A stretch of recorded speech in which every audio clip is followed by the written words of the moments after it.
নমস্কার, দি রিপোর্টে স্বাগত। ১.৫ মাসের অধিক সময় পার, আরজিকর কাণ্ডে ক্রমশ ঘনাচ্ছে রহস্য। কোন পথে এগোচ্ছে তদন্ত? সুপ্রিম কোর্টের শুনানিতে তাও স্পষ্ট নয়। এহেন পরিস্থিতিতে এই ঘটনায় অত্যন্ত গুরুত্বপূর্ণ হয়ে উঠেছে নির্যাতিতার বাবা মা। মহালয়ের দিন সোদপুরে নির্যাতিতা তরুণীর বাড়িতে এলেন সিবিআই এর একটি প্রতিনিধি দল। প্রায় ১ ঘন্টার জিজ্ঞাসাবাদের পর নির্যাতিতা চিকিৎসকের বাড়ি থেকে সিবিআই এর আধিকারিকেরা বেরিয়ে যান। সাংবাদিকদের মুখোমুখি হয়ে তদন্তকারী অফিসারেরা কিছু না বললেও তবে সূত্র মারফত জানা যাচ্ছে, তদন্তের নিরিখে বেশ কিছু তথ্য জানতে সোদপুরের নির্যাতিতার বাড়িতে এসেছিল সিবিআই।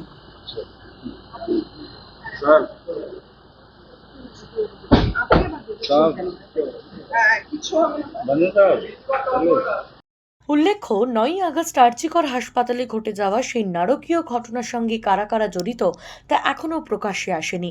এমনকি এখনও জানা যায়নি এই অপরাধের উদ্দেশ্য। আরজিকরের প্রাক্তন প্রিন্সিপাল ও টালা থানার ওসিকে গ্রেপ্তার করা হলেও তবে সেই রাতে সঞ্জয় ছাড়া আর কারা কারা ছিল তা এখনও অজানা। এহেন পরিস্থিতিতে সুপ্রিম কোর্টের শুনানিতে উঠে এসেছে তথ্য প্রমাণ লোপাটের প্রসঙ্গ।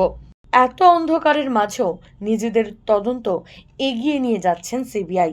এখন দেখার কতদিনে এই ঘটনার নিষ্পত্তি হয়। রাজা দে, দ্য রিপোর্ট, সোদপুর। সমস্ত খবরের আপডেট জানতে লাইক করে সাবস্ক্রাইব করুন দ্য রিপোর্ট চ্যানেলটি। সেই সঙ্গে বেল বাটন প্রেস করতে ভুলবেন না। আপনাদের একটা সাবস্ক্রিপশন আমাদের জন্য অত্যন্ত মূল্যবান। একই সঙ্গে ফলো করুন আমাদের হোয়াটসঅ্যাপ চ্যানেলটিও। জয় হিন্দ।